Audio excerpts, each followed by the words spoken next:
Hi അസ്സാം വലൈക്കും welcome back. ഇന്ന് നമുക്ക് ഒരു ബേബി ഗേൾ ബർത്ത്ഡേ തീമിലൊരു കേക്ക് തയ്യാറാക്കിയെടുക്കാം. 3 kg വെയിറ്റ് വരുന്നൊരു കേക്കാണ് ഇത്. ഒരു പിയാനോ വയ്ക്കുന്ന ഒരു ഗേൾ ആ രീതിയിലാണ് ഇത് ചെയ്തിട്ടുള്ളത്. ഡോൾ കേക്ക് എന്നൊക്കെ പറയുമ്പോൾ ഈ രീതിയിൽ കുട്ടികളുടെ ബർത്ത്ഡേക്ക് ഒക്കെ ചെയ്ത് നോക്കൊണ്ട് നല്ല അടിപൊളിയായിട്ട് കുട്ടികൾക്കും ഇഷ്ടമാവും ഇങ്ങനെ പിയാനോ വയ്ക്കുന്ന ഒരു കേക്ക് ആകുമ്പോൾ. അപ്പോൾ ഇതെങ്ങനെയാണ് ചെയ്യുന്നത് നോക്കാം. അപ്പോൾ ഞാൻ ഇതുപോലൊരു വലിയൊരു ഹൈറ്റ് ഉള്ളൊരു പാത്രത്തിലാണ് അത് ബേക്ക് ചെയ്തിട്ട് എടുക്കുന്നത്. 10 ഇഞ്ചിൻ്റെ സൈസിൽ വരുന്നൊരു പാത്രമാണ്. അപ്പോൾ 3 kgയുടെ ബാറ്റർ 10 ഇഞ്ചിൻ്റെ ആകുമ്പോൾ കുറച്ച് ഹൈറ്റ് കിട്ടും. നമുക്കിതൊരു 4 ലെയറായിട്ടാണ് വേണ്ടത് കേട്ടോ. അപ്പോൾ അതുകൊണ്ട് തന്നെ ഞാനിവിടെ 10 ഇഞ്ചിൻ്റെ ആ ഒരു പാത്രമാണ് എടുത്തിട്ടുള്ളത്. അല്ലെങ്കിൽ 10 ഇഞ്ചിൻ്റെ 2 മോൾഡ് ഉണ്ടെങ്കിൽ 2 തവണയായിട്ട് 2 പാത്രത്തിലായിട്ട് ബേക്ക് ചെയ്തെടുത്താലും മതി കേട്ടോ.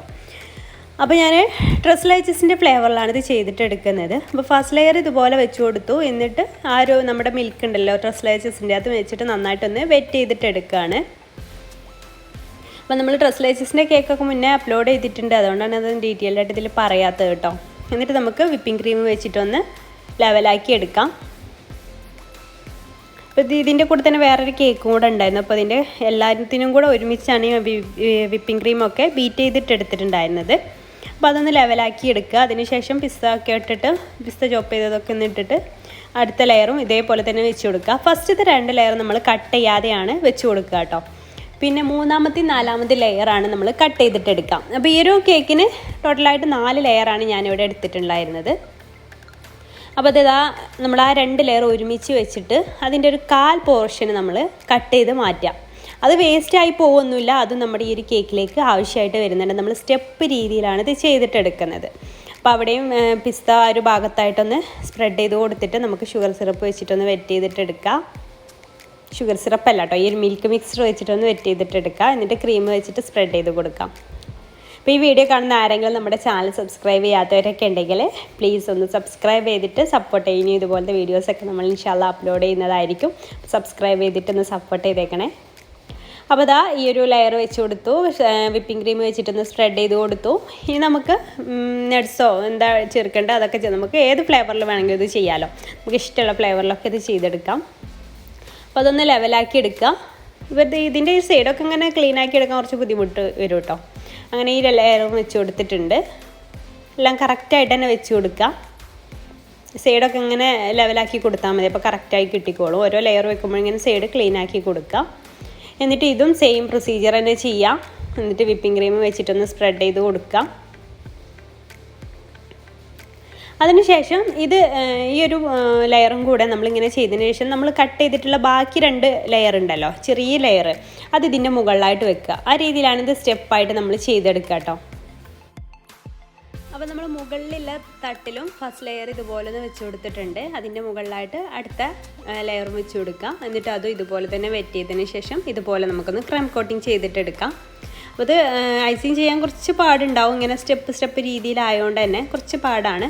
ഇനി നമ്മളിതിന് ബോർഡറും അതുപോലെയൊക്കെ ചെയ്തത് പിങ്ക് കളറിലാണ് പറഞ്ഞിട്ടുണ്ടായിരുന്നത്. കുറച്ച് എന്താ പറയുക, നല്ലൊരു ഡാർക്ക് ഷെയ്ഡിലുള്ള പിങ്ക്, അങ്ങനെ ആ രീതിയിലാണ്, റോസ് കളർ ഉണ്ടല്ലോ ആ രീതിയിലാണ് പറഞ്ഞിട്ടുണ്ടായിരുന്നത്.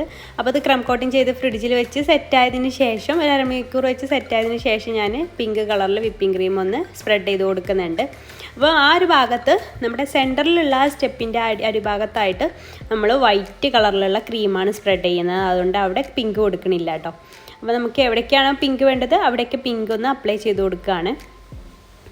എന്നിട്ട് ഇങ്ങനെ സൂക്ഷിച്ചിട്ട് നമുക്കിത് ഐസിങ് ചെയ്തിട്ടെടുക്കാം. ഈ ഒരു സൈഡ് പോർഷനൊക്കെ ഇതുപോലത്തെ ചെറിയ പാൽ നൈഫൊക്കെ ഉണ്ടെങ്കിൽ അത് വെച്ചിട്ട് ക്ലീൻ ചെയ്യാവോ, ഒന്നുകൂടെ ഈസി ആയിട്ട് നമുക്ക് ഫീൽ ചെയ്യാം. എന്താണെന്ന് വെച്ചാൽ പെട്ടെന്ന് ക്ലീൻ ആയി കിട്ടും. അപ്പോൾ അതുപോലെ ചെയ്യാം. ഇപ്പോൾ നിങ്ങൾ കാണുന്നുണ്ടാവും ആ സെൻറ്റർ ഭാഗത്ത് ഞാൻ ഒന്നും ചെയ്തിട്ടില്ല. അവിടെ നമുക്ക് വൈറ്റ് ക്രീം വെച്ചിട്ട് ചെയ്യാനുള്ള. അപ്പോൾ ഈ ഒരു പിങ്ക് കളറിലുള്ള അതുകൊണ്ട് പോയിക്കോട്ടെ, പെട്ടെന്ന് റെഡി ആയിക്കോട്ടെ എന്ന് വിചാരിച്ചിട്ടാണ് കേട്ടോ ഞാൻ അങ്ങനെ ചെയ്യണത്. അത് ലാസ്റ്റിലേക്ക് ആക്കുന്നത്, അത് അതിലേക്ക് വരാതിരിക്കാൻ വേണ്ടിയിട്ട്. സൈഡൊക്കെ ഒന്ന് ഇതുപോലെ വലിയ സ്ക്രാപ്പറൊക്കെ ഉണ്ടെങ്കിൽ അത് വെച്ചിട്ടൊക്കെ ഒന്ന് ക്ലീൻ ചെയ്യാം. അപ്പോൾ ഞാനിതാ അവിടെ വൈറ്റ് ക്രീമും ഒന്ന് സ്പ്രെഡ് ചെയ്ത് കൊടുത്തിട്ടുണ്ട് കേട്ടോ. അതിൻ്റെ വീഡിയോ ഒന്നും കറക്റ്റ് എടുത്തിട്ടില്ല. അത് ഒരുപാട് ടൈം പിടിക്കുന്നതുകൊണ്ടായതുകൊണ്ട് തന്നെ അതിൻ്റെ വീഡിയോ ഒന്നും എടുത്തിട്ടില്ല. അതുപോലെ തന്നെ ഇതിൽ ഞാൻ കളറ് എയർ ബ്രഷ് ചെയ്തിട്ടുണ്ടായിരുന്നു കേട്ടോ ഈ ഒരു കേക്കിൽ. അത് നല്ലൊരു ഡാർക്ക് കളർ കിട്ടാൻ വേണ്ടിയിട്ട്. അതിനുശേഷം ഒരു സ്റ്റാർ നോസിലെടുത്തിട്ട് ഇതിന് ബോർഡർ വരച്ച് കൊടുക്കുകയാണ്.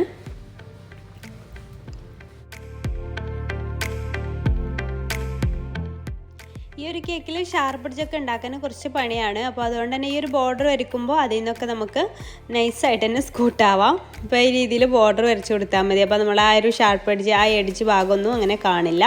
അപ്പോൾ ഈ രീതിയിലൊക്കെ ഒന്ന് ബോർഡർ വരച്ച് കൊടുക്കാം. അപ്പോൾ ഞാൻ കാണിക്കുന്ന പോലെ ഇങ്ങനെ എല്ലാ ഭാഗത്തും ഇങ്ങനെ വരച്ച് കൊടുത്താൽ മതി.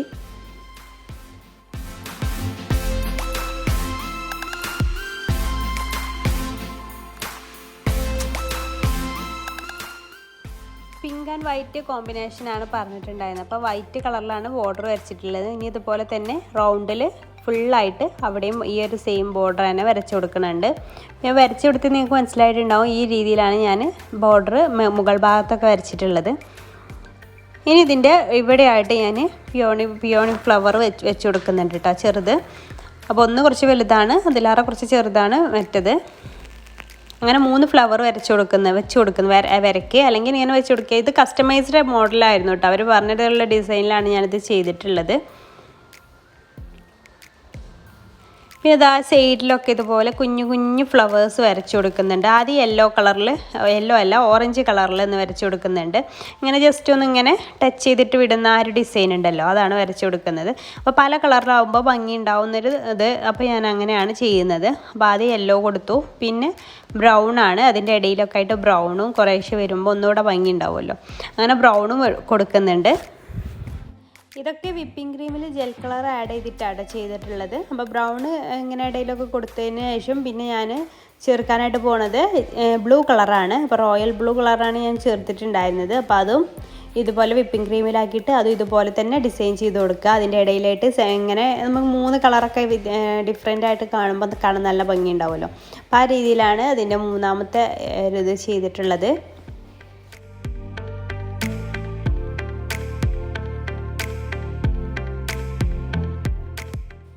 അതിനുശേഷം നമുക്ക് പിയാനോ വരച്ച് കൊടുക്കാം. അപ്പോൾ ഞാൻ ചോക്ലേറ്റ് ഗനാഷ് വെച്ചിട്ടാണ് പിയാനോ വരക്കുന്നത്. അപ്പോൾ ചോക്ലേറ്റ് ഗനാഷ് ചൂടോട് കൂടെ വരച്ച് കൊടുക്കരുത്, ഒന്ന് തണുത്ത ശേഷം അത് വരച്ച് കൊടുക്കാൻ ഒരു കറക്റ്റ് കൺസിസ്റ്റൻസി ആവില്ല, ആ രീതിയിൽ കേട്ടോ. നമ്മൾ സാധാരണ ഉണ്ടാക്കുന്ന ചോക്ലേറ്റ് ഗനാഷ് തന്നെയാണ് ആ റേഷ്യോ 1:2 പറഞ്ഞ റേഷ്യോയിൽ ഉണ്ടാക്കിയിട്ട് കുറച്ച് കട്ടിയിലാണ് ഇത് ചെയ്തെടുക്കുന്നത്. തണുത്ത ശേഷം കട്ടിയിൽ ഇങ്ങനെ വരച്ച് കൊടുക്കുകയാണ് ചെയ്യുന്നത്. അപ്പോൾ താഴേക്കൊരു വര കൊടുത്തിട്ടുണ്ട്. എന്നിട്ട് നമുക്ക് ഇതുപോലെ പിയാനോ വരക്കുന്ന ഒരു മോഡലിൽ നമുക്ക് വരച്ച് കൊടുക്കാം. ചെറിയൊരു പാരൻ നൈഫ് ഉപയോഗിച്ചിട്ട് ആ ഒരു ചോക്ലേറ്റ് ഒന്ന് ലെവലാക്കി എടുക്കുന്നുണ്ട് കേട്ടോ. അതുപോലെ ഒന്ന് ഇങ്ങനെ ആക്കി കൊടുത്തിട്ട് പരത്തിയിട്ട് ലെവലാക്കി എടുക്കുന്നുണ്ട്. അപ്പോൾ ഇതാ കംപ്ലീറ്റ് ആയിട്ട് പിയാനോ വരച്ച് കൊടുത്തിട്ടുണ്ട്. എന്നിട്ട് ഈ ഒരു അടിഭാഗത്ത് ഇതുപോലെ ഒന്ന് നല്ല ലെവലിൽ തന്നെ വരച്ച് കൊടുക്കാൻ ശ്രദ്ധിക്കുക കേട്ടോ. അപ്പോൾ ഇതുപോലെ നമ്മൾ വരച്ച സൈഡിൽ ഇങ്ങനെ വരച്ച് കൊടുക്കുമ്പോൾ ചിലപ്പോൾ ഇതുപോലെയൊക്കെ വളയാനൊക്കെ ചാൻസ് ഉണ്ട്. അപ്പോൾ അത് ലെവലാക്കി കൊടുക്കുക. അപ്പോൾ ഇതുപോലെ മെല്ലെ വരച്ച് കൊടുക്കുക. അപ്പോൾ ഇത്രയുള്ള പിയാനോൻ്റെ വർക്ക്. ഇനി നമുക്ക് ഒരു കുട്ടി ഇരുന്നിട്ടല്ലേ പിയാനോ വായിക്കുന്നത്. അപ്പോൾ അതിന് വേണ്ടിയിട്ട് നമ്മുടെ ഈ ഒരു ഡോള് ഈ ഒരു അടിയിലെ കേക്കിലൊന്ന് കുത്തി വെച്ച് നോക്കുക. എന്നിട്ട് അതിന് ഫ്രോക്കും കാര്യങ്ങളൊക്കെ വരച്ച് കൊടുക്കണം. അപ്പോൾ അത് ഞാൻ ഈ ഒരു കുട്ടീനെ എടുക്കുന്നുണ്ട്. കുട്ടീനെ എടുത്തിട്ട് അതിൻ്റെ ആ ഒരു ഭാഗത്തൊക്കെ നമ്മുടെ വൈറ്റ് കളറ് കൊടുക്കുകയാണ് ചെയ്യുന്നത് കേട്ടോ. അപ്പോൾ ഒരുപാട് ബുദ്ധിമുട്ടുള്ള രീതിയിലല്ല അതിൽ ഫ്രോക്കിലൊക്കെ വർക്ക് കൊടുക്കുന്നത്. ജസ്റ്റ് ആയിട്ട് സ്പാച്ചിൽ വെച്ചിട്ട് ഇങ്ങനെ ടച്ച് ചെയ്തിട്ട് നമ്മൾ സ്പാച്ചില വർക്ക് ചെയ്യില്ലേ കേക്കിൽ, അതേ രീതിയിലാണ് ഞാൻ ഫ്രോക്കിൻ്റെ മുകൾ ഭാഗം വരച്ചു കൊടുത്തിട്ടുള്ളത്. ഈ ഒരു സമയത്ത് മോളും ഉണ്ട് കേട്ടോ ഈ ഫ്രോക്കിൽ ഇങ്ങനെ കേക്കിലൊക്കെ ഫ്രോക്കൊക്കെ വെച്ച് കുട്ടീനെയൊക്കെ ഇരുത്തിയിട്ട് എന്താ പറയുക പിയാനോ വായിക്കുന്ന രീതിയിൽ വെക്കുന്നത് കണ്ടപ്പോൾ അവൾക്ക് എന്തോ ഒരു ഇത് കണ്ടപ്പോൾ അവളും വന്ന് ഇങ്ങനെ നോക്കുകയാണ്. അപ്പോൾ അതാ ഞാൻ അതിന് മാല ഇട്ട് കൊടുക്കുന്നുണ്ട്. ചോക്ലേറ്റ് ഗനാഷ് വെച്ചിട്ടോ മാല വരച്ച് കൊടുത്തിട്ടുള്ളത്. എന്നിട്ട് ഇതുപോലെ ഒരു സ്റ്റാർ നോസിൽ വെച്ചിട്ട് നമുക്ക് ഇഷ്ടമുള്ള രീതിയിൽ ഫ്രോക്ക് വരക്കാം. അപ്പോൾ ഇത് ആദ്യം ഇരിക്കുന്ന ആ ഒരു ഭാഗത്ത് ഇതുപോലെ ഒന്ന് വരച്ച് കൊടുക്കുകയാണ്. അടിഭാഗത്തേക്ക് ഇങ്ങനെ വരുന്ന രീതിയിലാണ് കേട്ടോ ഫ്രോക്ക് വരക്കുന്നത്. അപ്പോൾ ഇതുപോലെ ഒന്ന് വരച്ച് കൊടുക്കാം. ആ ഒരു ഭാഗം മാത്രം ഒന്ന് ഇങ്ങനെ വരച്ച് കൊടുത്തതിന് ശേഷം നമുക്ക് ആ ഒരു ഡോൾ അവിടെ കുത്തി കൊടുക്കാം. അതിനുശേഷം ബാക്കി ഡിസൈന് വരച്ച് കൊടുത്താൽ മതി. അപ്പോൾ നമുക്കിങ്ങനെ ഈ ഒരു രണ്ടാമത് വെച്ചാൽ ലെയർ കുറച്ച് ഹൈറ്റ് ഉണ്ടാകുമ്പോഴാണ് നമ്മുടെ ഈ ഒരു ഡോളിൻ്റെ കൈ കറക്റ്റായിട്ട് അതിന് വരുള്ളൂ. അതുകൊണ്ടാണ് ഞാൻ 4 ലെയറിൽ ഇങ്ങനെ ചെയ്യാം. അപ്പോൾ 1 kg നിങ്ങൾ ഉണ്ടാക്കുന്നതെന്നുണ്ടെങ്കിൽ 7 ഇഞ്ചിൻ്റെ മോഡൽ ചെയ്തിട്ട് 4 ലെയറായിട്ട് കട്ട് ചെയ്തെടുത്താൽ മതി കേട്ടോ കേക്ക്. അപ്പോൾ സൈഡിലൊക്കെ അടിഭാഗത്തൊക്കെ ഇതുപോലെ തന്നെ ആ ഒരു ഫ്രോക്കിൻ്റെ ഡിസൈൻ വരച്ച് കൊടുക്കുന്നുണ്ട്. പിന്നെ നമ്മുടെ ഈ ഒരു പിങ്കിലാട്ടോ ഡിസൈൻ വരച്ച് കൊടുക്കുന്നത്. ആ പിങ്ക് ക്രീം വെച്ചിട്ട് തന്നെ തലയിലൊക്കെ ഞാനൊന്ന് ബണ്ണ് റബ്ബർ കാണുന്നുണ്ടല്ലോ അവിടെ ഞാൻ ഒരു പിങ്ക് കളറിൽ ഒരു ബണ്ണ് രീതിയിൽ അവിടെ ഒന്ന് വരച്ച് കൊടുക്കുന്നുണ്ട് കേട്ടോ. അപ്പോൾ ഇതാ ഫ്രോക്കിൻ്റെ ഏകദേശം കഴിഞ്ഞിട്ടുണ്ട്. ഇനി ഫ്രോക്കിനെ ഒന്നുകൂടെ ഒന്ന് ഭംഗി കൂട്ടാൻ വേണ്ടിയിട്ട് ഞാൻ ഷുഗർ ബോൾസ് വെച്ച് കൊടുക്കുന്നുണ്ട്. അപ്പോൾ ആദ്യം കൈയൊക്കെ ഒന്ന് റെഡിയാക്കി കൊടുക്കുക. ഈ ഡോളിൻ്റെ കൈയൊക്കെ ഒന്ന് റെഡിയാക്കി കൊടുക്കുക. നമ്മൾ ഓരോ ഡൗട്ട് ചോദിച്ചുകൊണ്ടിരിക്കുക കേട്ടോ.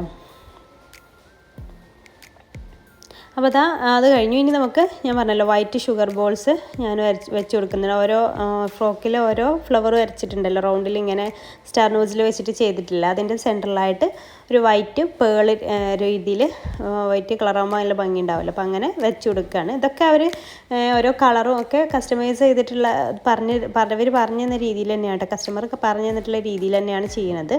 അപ്പോൾ അങ്ങനെ ഓരോ ഭാഗത്തായിട്ട് ഇങ്ങനെ വെച്ച് കൊടുക്കാം. അപ്പോൾ നമ്മുടെ ഈ ഒരു പിയാനോ വായിക്കുന്ന ഒരു ഗേളിൻ്റെ തീമിൽ ചെയ്തിട്ടുള്ള ഈ കേക്കിൻ്റെ ഡിസൈനിങ് ഓൾമോസ്റ്റ് ഇവിടെ കഴിഞ്ഞിട്ടുണ്ടെങ്കിൽ പേരെഴുതാൻ മാത്രമേ ഉള്ളൂ. അപ്പോൾ അത് ഞാൻ ഫോണ്ടനിൽ പേരെഴുതിയിട്ട് മുകളിൽ വെക്കാണ്ട് ചെയ്യണത്. അപ്പോൾ ഇതാണ് നമ്മുടെ കേക്കിൻ്റെ ഒരു ഫൈനൽ ലുക്ക് എന്ന് പറയുന്നത്. അപ്പോൾ നിങ്ങൾക്ക് ഇഷ്ടമായെന്ന് വിചാരിക്കുന്നു. അപ്പോൾ കേക്കിൻ്റെ പേരൊക്കെ എഴുതിയിട്ട് അവിടെ വെച്ച് കൊടുത്തിട്ടുണ്ട്, മുകളിലായിട്ട് വെച്ച് കൊടുത്തിട്ടുണ്ട്, ഫോണ്ടനിലാണ് പേര് എഴുതിയിട്ടുള്ളത്. അപ്പോൾ ഈ ഫൈനൽ ലുക്ക് ഇങ്ങനെയാണ് വരുന്നത്. അപ്പോൾ നിങ്ങൾക്ക് ഇഷ്ടമായി എന്ന് വിചാരിക്കുകയാണ്. ഇഷ്ടമായിട്ടുണ്ടെങ്കിൽ ലൈക്ക് ചെയ്യാനും അതുപോലെ മറ്റുള്ളവരിലേക്ക് ഷെയർ ചെയ്യാൻ താല്പര്യം ഉണ്ടെങ്കിൽ ഷെയർ ചെയ്യാനും മറക്കരുത് കേട്ടോ. അതുപോലെ നമുക്ക് പുതിയൊരു വീഡിയോ ആയിട്ട് ഇൻഷാ അല്ലാഹ് നാളെ കാണാം. താങ്ക്